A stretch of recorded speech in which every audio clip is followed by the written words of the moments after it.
Olá pessoal, sejam bem-vindos ao programa Diálogos Expressionistas. Esta é uma série de 4 episódios. Em cada episódio vamos analisar uma obra-prima expressionista, cada uma realizada por um dos principais diretores que contribuíram significativamente para esta escola cinematográfica. A série Diálogos Expressionistas é uma realização do Goethe Instituto Porto Alegre, que busca apoiar o intercâmbio cultural entre o Brasil e a Alemanha. Eu sou seu apresentador João Pedro Fleck, produtor, pesquisador e diretor do Festival Internacional de Cinema Fantástico de Porto Alegre. Na técnica e na edição, estou acompanhado de João Pedro Teixeira. Cada episódio contará com a presença de um convidado, que será apresentado logo mais. Nesse primeiro episódio, iremos falar sobre o filme que pode ser considerado o marco inicial do cinema de horror, e que em 2020 completou 100 anos, O Gabinete do Dr. Caligari. Mas, antes de mais nada, o que é esse tal expressionismo? O expressionismo foi um movimento artístico e cultural de vanguarda, surgido na Alemanha no início do século XX, transversal a diversos campos artísticos, como arquitetura, literatura, música, teatro, fotografia e, especialmente para a nossa série, o cinema. Mais do que meramente um estilo de características em comum, o expressionismo é sinônimo de um amplo movimento heterogêneo, de uma atitude e de uma nova forma de entender a arte, que reuniu artistas de várias tendências, formações e níveis intelectuais. O movimento surgiu como uma reação ao positivismo dos movimentos impressionista e naturalista, propondo uma arte pessoal e intuitiva, onde predominasse a visão interior do artista, a expressão, em oposição à mera observação da realidade, a impressão. O expressionismo compreende a deformação da realidade para expressar de forma subjetiva a natureza do ser humano, dando primazia à expressão de sentimentos em relação à simples descrição objetiva da realidade. O expressionismo não tem uma época ou um espaço geográfico definidos. Ele é atemporal e foi muito além da Alemanha. Já a escola cinematográfica do expressionismo alemão, que trataremos aqui nesse programa, foi um estilo cinematográfico cujo seu auge se deu na década de 20, caracterizando-se pela distorção de cenários e personagens, através da maquiagem, dos recursos de fotografia e de outros mecanismos, com o objetivo de expressar a maneira como os realizadores viam o mundo. O expressionismo alemão vem como forma de representar no cinema sentimentos de descontentamento que rodeavam a Alemanha naquela época. Por isso, é preciso entender o que acontecia com o país. Com a crise política e econômica e o pós-Primeira Guerra Mundial, o sentimento era de derrota, falta de perspectiva e vergonha.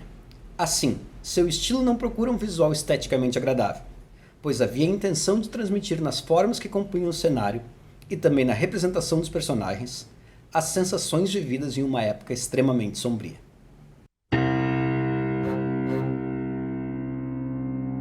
O filme sobre o qual falaremos hoje é O Gabinete do Dr. Caligari, que conta a história do misterioso e hipnotizador Dr. Caligari, que chega ao pequeno vilarejo de Holstenwall, acompanhado de sua grande atração, o sonâmbulo e vidente Césare, adormecido por 23 anos. Durante o dia, eles se apresentam na feira anual, e à noite, Césare perambula pela cidade, concretizando os comandos macabros do seu mestre. Inicialmente, nesse programa, eu quero agradecer a presença do nosso convidado, Ron Celistre, artista visual e músico da saudosa Them Laser Vampires, arrisco dizer, uma banda bastante influenciada pelo expressionismo, e que atualmente cria músicas no seu projeto, Solomon Death. Bom, Ron, a gente está falando aqui sobre um dos filmes que é um marco na história do cinema, não só expressionista, né?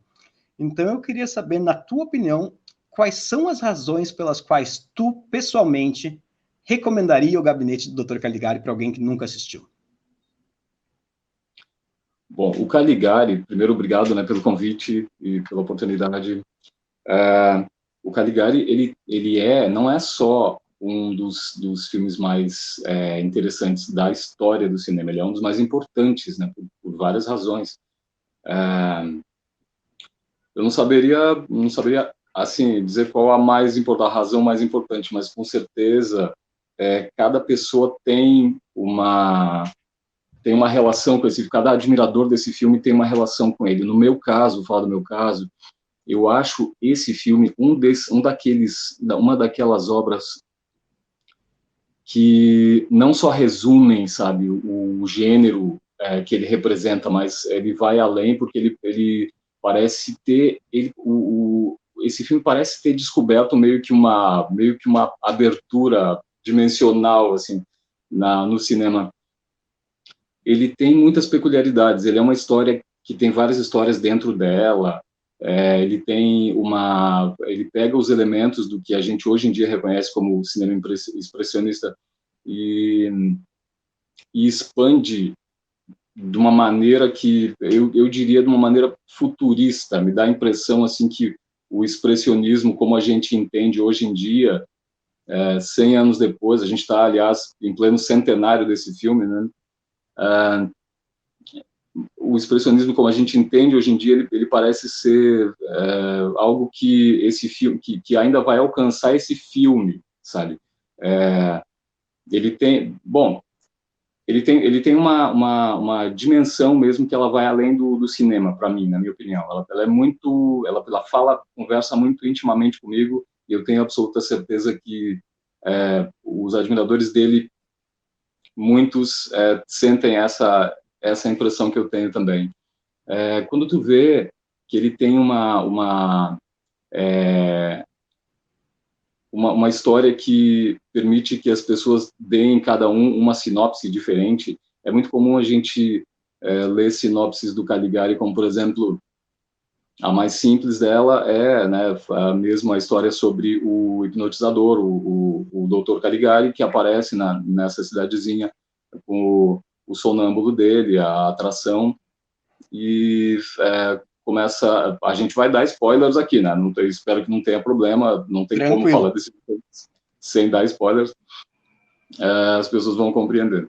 A sinopse mais básica, né? É mesmo essa que conta a história desse doutor, desse hipnotizador, esse cara misterioso que aparece nessa cidadezinha, um rapaz que está dormindo há muito tempo e que faz previsões. E então começam a rolar uns assassinatos, né? Na cidade, começam a rolar uns crimes, e o cara que está contando a história, e aí a gente entra na outra história paralela, mas enfim, ainda na primeira sinopse possível, o rapaz investiga e desmascara o Dr. Caligari, e descobre que ele usava o hipnotizador dele para cometer os assassinatos, e rola todo aquele clímax com as pessoas perseguindo o sonâmbulo com a mocinha, enfim, rola o desfecho. E então tem um final bem estranho. Depois desse desfecho, do desfecho esperado de se perseguir o assassino, descobrir quem era o assassino e tudo, rola um final muito esquisito. E aqui a gente entra nas outras sinopses possíveis. Aqui a gente entra nas histórias que existem dentro dessa história. Porque, assim, para entender melhor essa estrutura muito peculiar que o Caligari tem, a gente vai para a primeira cena do filme. O filme começa, na real, não começa com esse médico, com esse hipnotizador chegando na cidadezinha, com a atração dele na feira de diversões e tal. Não. Ela começa com uma cena que são dois homens num jardim, né, num banco, assim, conversando. Um mais jovem, um mais idoso. E o mais idoso tem a primeira fala do filme, que ele fala assim que por toda parte tem espíritos por toda parte. E ele emenda um texto aparentemente desconexo com isso que ele fala. Ele diz assim: eu fui expulso da minha casa. Eu morava com a minha esposa e meu filho e eu fui expulso da minha casa. Ele fala isso, né? Falou que tem espíritos por toda parte e foi expulso de casa, enfim. Meio que cortando a fala dele, uma moça aparece em quadro, vem caminhando, uma moça de branco vem caminhando, isso tudo na primeira cena. E passa por eles.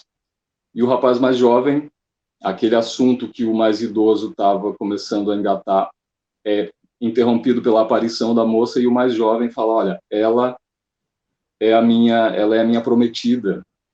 Ele se refere a ela como a minha prometida. E quando ela passa, ele fica absolutamente encantado com ela, assim, só de olhar para ela. Quando ela passa, ele começa a contar um caso que ele teria passado junto com ela há algum tempo atrás. E aí começa a história. E ele começa a contar qual é essa história que ele presenciou com ela, né? E aí a gente conhece a história do Caligari. O Caligari foi esse cara que apareceu, é um estrangeiro que apareceu na cidade e se apresentava com esse sonâmbulo, que era um rapaz que estava dormindo há muito tempo. E só que aí a gente começa a ser enganado, a gente começa a ser hipnotizado também, a gente começa a entrar numa espécie de sono, como se fosse o Césare, que é o sonâmbulo, o rapaz, né? E a gente começa a entrar num sonho aí. O filme, sem que a gente perceba, tira a gente daquela abertura que a gente achou que estava entendendo e joga a gente num sono muito estranho. E sem que a gente perceba, a gente começa a acompanhar uma outra história que começou. E essa história vai ter ainda uma terceira história, sabe? Ela é contada em flashbacks, os flashbacks entram aparentemente sem muito critério, pode olhar e dizer, isso não parece ter conexão com a história anterior, né? E todas elas têm conexão, e aquilo começa a ser construído de modo muito habilidoso. A gente está falando de 1920, e aquilo vai ganhando uma dimensão muito peculiar, até que, sem que a gente saiba direito o que está acontecendo, mas achando que sabe, né? Tu está vendo uma narrativa sobre é a narrativa de um delírio, né? Aquilo tudo é um delírio. Isso só vai se revelar numa das últimas cenas, que é quando tudo acontece. Basicamente, a gente acha que é aquela história mesmo do hipnotizador, do sonâmbulo, aliás, ser o assassino. Começam a acontecer os assassinatos e aí descobrem que era ele que estava matando. Tem a cena dele invadindo o quarto da mocinha com a faca e tal. E eles conseguem pará-lo e persegui-lo só que antes disso tudo acontecer, acontece uma cena muito interessante. O rapaz que está narrando a história, ele descobre que o Dr. Caligari, ele perseguindo o Dr. Caligari, ele descobre que ele é o diretor do manicômio da cidade. Isso é revelado numa cena em que ele está perseguindo o Caligari.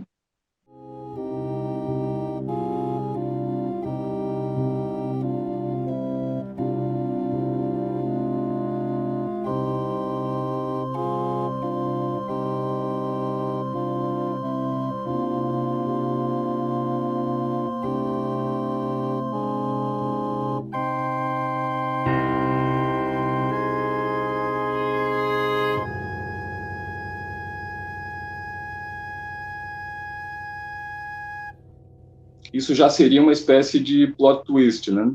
A gente acha que esse é o plot twist principal. O plot twist principal vai vir ainda no final.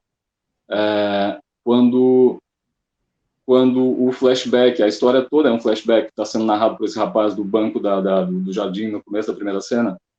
Quando o flashback termina e a história volta para ele, a gente vê que aquele lugar ele está cheio de pacientes caminhando e gesticulando e falando sozinhos e tal. Aquilo é um manicômio. E o próprio rapaz que está narrando a história é um dos pacientes do manicômio. E, para piorar ainda, a gente vê, chegando na cena, o diretor do manicômio, que é o Caligari. Aquele é o manicômio dirigido pelo Caligari, e o rapaz que está narrando a história é um dos pacientes do Caligari. E quando o rapaz vê o Caligari chegando, ele grita, né? Ele, o bandido e tal, e começa a ter um surto. E os enfermeiros todos pegam e seguram o rapaz e levam ele para uma sala, e o diretor, que é o Caligari, fala, não, tá tudo bem e tal, eu descobri a cura dele. E, de modo muito sinistro, ele se aproxima da câmera e comunica que ele descobriu a cura. E o rapaz está dominado lá pelos enfermeiros, e o filme termina assim. Ele termina de modo absolutamente sinistro. Não é por acaso que ele é considerado o primeiro filme de horror. Se é o primeiro filme de horror, eu não teria tanta certeza, mas ele é um grande filme de horror.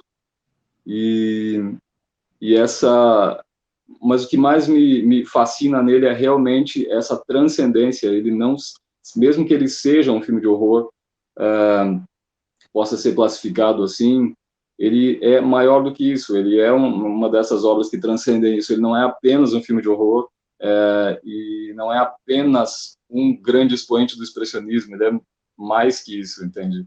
Então é interessante a gente estar debatendo ele aqui nos 100 anos dele, porque ele segue sendo muito fascinante, muito intrigante, e eu repito, ele é futurista, ele é realmente o tipo de obra que o gênero no qual a gente pretende inserir ele, me parece que foi transcendido por ele. É algo assim. Eu acho extremamente interessante isso que tu está colocando, e para preparar, né, o roteirinho assim do que a gente ia conversar, eu pesquisei bastante assim sobre como o filme tinha sido concebido, coisas que eu nunca tinha me dedicado, tinha assistido, gosto muito do filme, sou fã. O lance de ser um filme seminal para a história do horror é super importante para mim, mas daí eu fui pesquisar como era a concepção do filme, né? E uma das coisas mais interessantes que tem é o fato de que o filme conta com 2 roteiristas, né? E esses roteiristas, eles nunca tinham escrito um filme antes. Esse foi o primeiro longa-metragem que eles se envolveram. E no início eles tentaram argumentar, assim, o filme da década de... Não é da década, é de 1920, filmado em 19. E o pessoal, na época, eles simplesmente venderam o roteiro e não tiveram envolvimento na produção em si. E aí, em textos de 1940, aparecem os roteiristas querendo argumentar que eles tinham trazido essa ideia expressionista e que eles gostavam do estilo e que eles queriam ter isso no filme. E, na verdade, isso aí é uma coisa que fica dentro dessa mítica que se criou o filme, né? E principalmente um deles, que era o Janowitz, ele ficou dizendo que ele tinha passado por várias coisas, vários traumas que levaram ele a construir esse filme dessa maneira. E o pessoal foi descobrir vários anos depois, numa cópia do roteiro que encontraram de 95, que não tinha nada disso, que na verdade não tinha nada disso. E uma coisa super interessante que tu acabou de falar aí, que realmente é uma das coisas mais emblemáticas do filme, tirando o expressionismo, mas tanto essa abertura quanto esse encerramento, que dá não só o plot twist, mas que seria esse plot twist duplo, né? Ele não fazia de maneira alguma parte do roteiro e não tinha nada a ver com o que eles escreveram. Ou seja, se não fosse, não tivesse caído nas mãos de um diretor tão habilidoso quanto o Robert Vine, e ainda passado antes pelas mãos do Lang, que sempre admite, pelo menos sempre declara que foi ele que deu a ideia, pelo menos inicial, da apresentação, o filme nunca seria marcante como se tornou, inclusive para os próprios roteiristas, né, cara? Ele teria sido um roteiro previsível, teria dado um final feliz, que ia provavelmente encaixar o filme num hall de roteiros comuns assim ao longo do tempo, e a gente provavelmente não estaria aqui tão maravilhado com a ideia genial que ele é. O roteiro ele passou pelas mãos, se não me engano, do Carl Palmer, do produtor, antes de ser rodado, né? Obviamente passou, ele era o produtor, mas assim, ele teve pitacos, né, do Palmer. Ele parece ter ficado um pouco, ele parece ter percebido algum potencial ali e dito, olha, eu queria dar uma mexida nisso aqui. A condição para eu comprar esse lance é vocês me deixarem mexer nele. E deixaram, né? E foi o que rolou. Era tipo, eu faço o que eu quiser, mas eu tô comprando de vocês agora. Aí faz parte da lenda, né? Essa é uma parte que eu acho super interessante e que aparentemente realmente é verdade. Foi que o Palmer queria que eles entregassem o roteiro para eles e eles se recusaram a entregar. Eles disseram que eles tinham que ler. Aí o outro roteirista, que foi o que acabou realmente fazendo vários filmes, né? O Janowitz é um cara que saiu bastante, mas o Mayer, que é o co-roteirista junto com o Janowitz, ele leu o roteiro na íntegra, até que nessa noite já o produtor comprou. Isso aí eu acho uma coisa que eu acho fascinante nessa história. E uma das curiosidades assim que eu acho também muito peculiares do filme é o fato de que sabe a história da atriz? Como foi a escolha? Não, da Lil Dagover, não. A história da atriz é uma coisa fascinante, assim, porque, na verdade, o filme ele foi concebido para que ele fosse interpretado pela Gilda Langer, que é uma atriz que sugeriu que os dois escrevessem juntos. Os dois estavam interessados nela, que é muito a ver com o início do Caligari, lembra? Porque ele tem um amigo que ele também é Certo. interessado, e daí eles dizem, vamos ter um acordo de cavalheiros, a gente continua sendo amigo, e em quem ela se interessar, ela fica com ele. E aí ele foi, o Janowitz foi com a ajuda de um vidente, naquela época, isso foi em 1918, e o vidente disse que o Janowitz tinha saído tudo bem na guerra, mas que a Gilda iria falecer muito em breve. Aí, menos de 2 anos depois, a Gilda faleceu, e aí, consequentemente, ela não pôde fazer o papel que tinha sido pensado para ela, né? Olha só. Por essas e outras, tudo bem que eu sou uma pessoa com tendências fortíssimas a olhar para esse lado, mas por essas e outras que eu digo que esse filme parece realmente ter adentrado uma dimensão especial, é um caso especial. Não, totalmente, é uma coisa de outro planeta, né?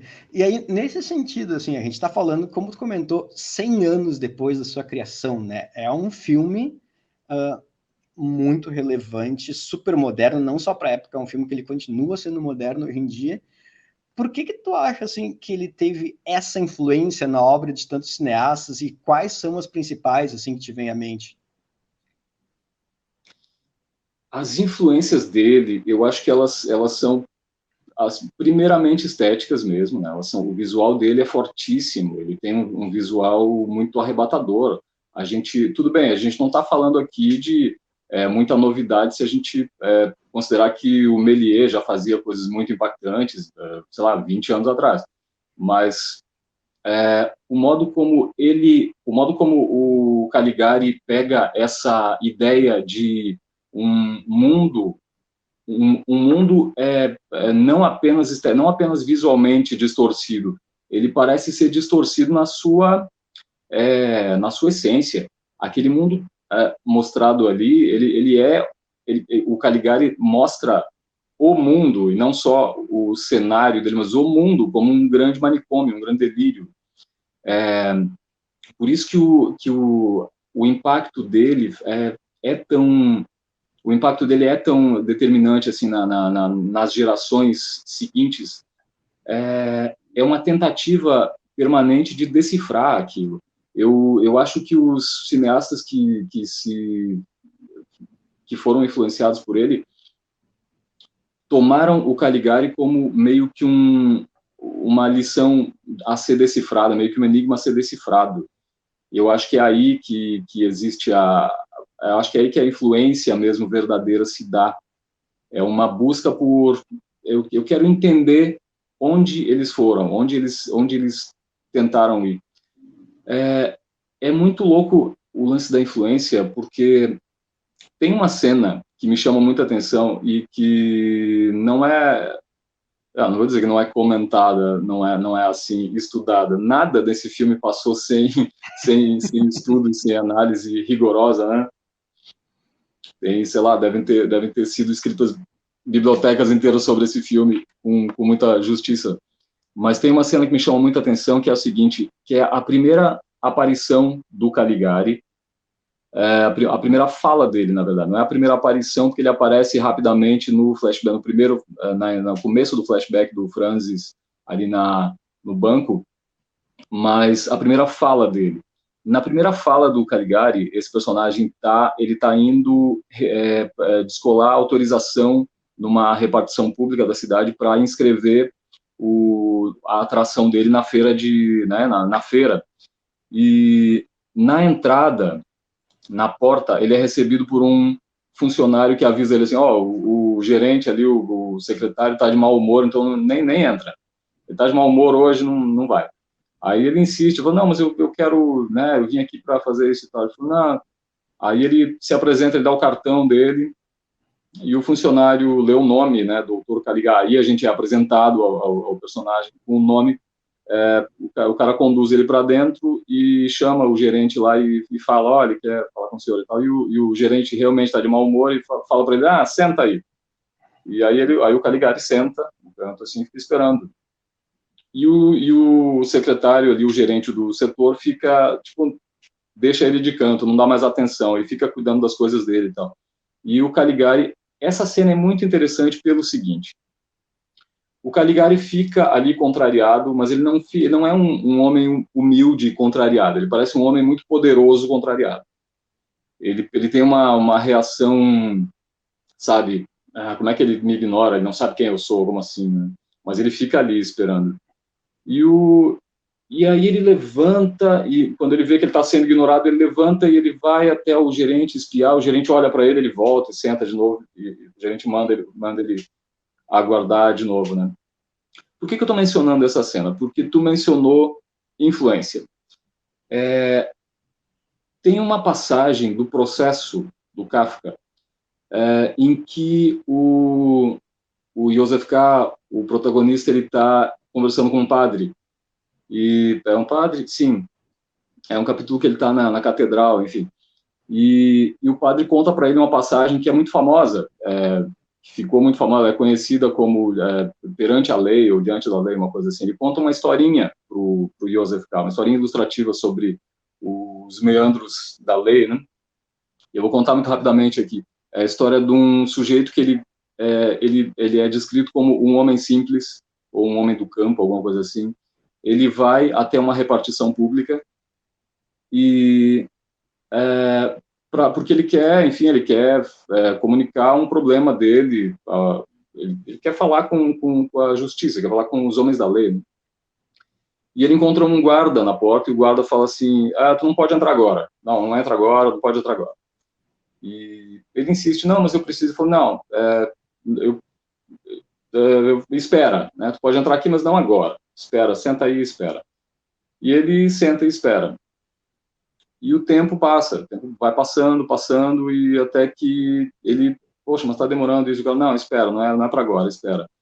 E aí passam-se as horas, passam-se os dias, passam-se as semanas, Kafka, né? Realismo fantástico, então passam-se os anos, e ele fica ali anos sentado, e ele vai ficando, né? Ele vai ficando encolhido, e aí tem um momento em que ele se encurva e olha para dentro e tal, e o guarda manda ele voltar, manda ele sentar de novo, ele senta. E até que ele vai ficando velhinho, e vai ficando fraco, e a visão vai escurecendo, até que ele ocorre a ele perguntar uma coisa. Ele pergunta, ele vai morrer, ele percebe que ele vai morrer, que ele não tem mais forças, ele pergunta para o guarda, tá, é o seguinte, não vai rolar, eu vou morrer mesmo, não vou conseguir entrar nesse negócio, não vou conseguir resolver o que eu vim resolver, mas me responde pelo menos uma coisa antes de eu morrer. Por que eu estava aqui esperando para entrar? E isso aqui é uma repartição da lei. Ninguém procura a lei, eu não vi ninguém vir aqui, só eu vim. Aí o guarda fala assim, o guarda chega bem perto dele e fala assim, porque essa porta existe para te receber. Essa repartição foi construída para ti. E tu não entrou. E agora eu vou fechar ela. E a história termina assim. Só que o interessante é que o Caligari é de 1920 e essa passagem é de 1925. O Processo foi publicado, o Kafka já não era mais vivo quando saiu o Processo. O Processo é póstumo, né? Então, eu sempre notei eu conhecia já o Processo, quando eu vi o gabinete do Dr. Caligari, essa passagem me saltou aos olhos, eu já vi essa cena, entende? E então eu acho que a influência de uma obra desse vulto, ela se dá realmente nesses termos, é quando ela começa a se emaranhar pela cultura, de modo que tu só vai percebendo ao longo da passagem do tempo, ao longo sabe, dos anos, e assim os autores também vão descobrindo aquilo e vão procurando decifrar aquilo, e eu acho que é por aí que a influência do Caligari se deu. E arrisco dizer que ela vai ser influente por muito tempo ainda, porque ele está longe de ser decifrado, entende? Ele está longe de ser esgotado. É realmente um feito muito, muito interessante. Eu acho que nesse sentido, corroborando o que tu está comentando, até uma coisa super interessante do filme é exatamente essa maneira que os próprios roteiristas, que por mais que não tenham incluído o expressionismo, como a gente comentou, né, nem o final, nem o início, tentaram, ainda em vida, vamos dizer, 20, 30 anos depois, ficar explicando a sua conexão com o filme, tentar achar coisas dentro do filme que eles mesmos não escreveram. Isso é fantástico, né, cara? Isso é uma coisa que, sim. Acompanhando o cinema como a gente acompanha, pouquíssimas vezes eu diria que aconteceram na história do cinema. Tipo, tu fez um trabalho, tu fez um projeto, tu fez um roteiro, tu fez qualquer parte que tu executa dentro de um filme, acaba ali. Aqui não, aqui o filme foi sendo tão descoberto e tão apreciado que as próprias pessoas conectadas a ele queriam entender um pouco como elas poderiam aproveitar mais, digamos, dessa conexão que eles criaram. Uhum. Isso tem tanto, a gente pode interpretar tanto como uma tentativa de fazer aquilo render, né, para a carreira deles mesmo, o que não, sei lá, não teria nada de errado nisso, quanto também eles realmente estarem tentando compreender o que fizeram, porque Exatamente, que é o era tipo de muito coisa que além. vai, muito além, é o tipo de coisa que vai te trazendo um autoconhecimento que tu não tinha, sabe, tu escreveu aquilo, ou tu dirigiu aquilo, ou enfim, tu pintou, ou compôs aquilo, e aquilo muito provavelmente foi baixado, foi recebido de uma versão tua que tu não tinha entrado em contato ainda, que tu não conhecia inteiramente ainda.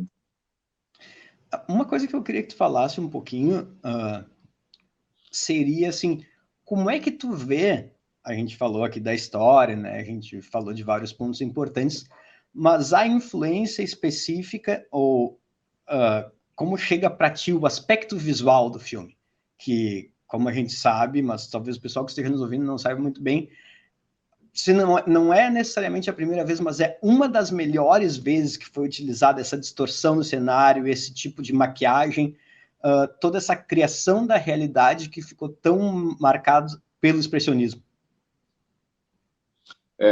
A, o que eu mais acho, eu não sei se é o que eu mais acho impactante, mas uma das coisas certamente que eu mais acho impactantes no visual do Caligari é que ele não tem a intenção de ser uma representação da realidade em momento nenhum. O visual não tem essa preocupação e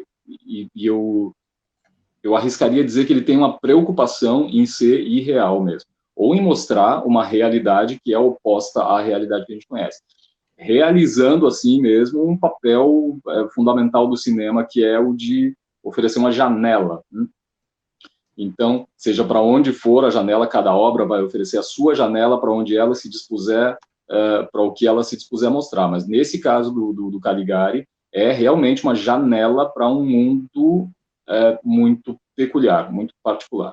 Então, a intenção ali parece ter sido, com o visual, a de deixar muito claro que, assim, essa história acontece no nosso mundo, só que nós vamos mostrar o nosso mundo como nós estamos decididos a mostrar. Tipo, a gente não vai retratar o nosso mundo.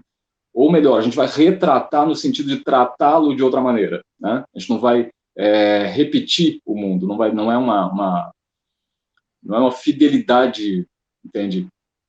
É uma transgressão mesmo, é uma transcendência.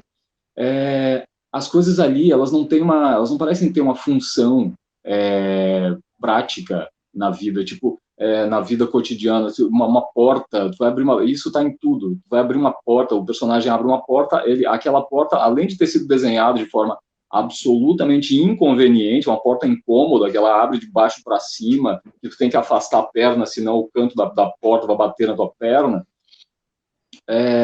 e aqueles caminhos que eles parecem ser o caminho é desenhado do modo mais difícil possível, nunca é um caminho que tu viria daqui para lá, não, aquele caminho vai percorrer espirais e coisas assim, sem função aparente.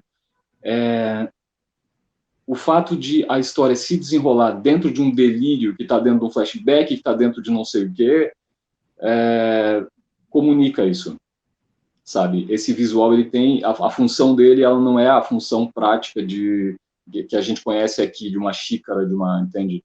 De uma porta, enfim. Não, ela é uma provocação, ela é uma transgressão mesmo.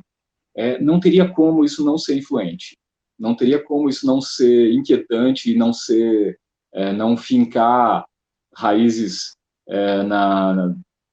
no subconsciente de gerações de criadores que viriam em seguida. Não teria como, é muito inquietante. É como se, vendo o Caligari pela primeira vez, eu falo da minha experiência, ele teve um impacto de um sonho que depois de terminar, depois de terminar de ver, depois de acabar a sessão, eu queria sonhar de novo para ver se eu entendia. Sabe aquele sonho que tu teve e tu acorda falando, caramba, eu queria sonhar isso de novo para ver se, né? Essa foi a sensação.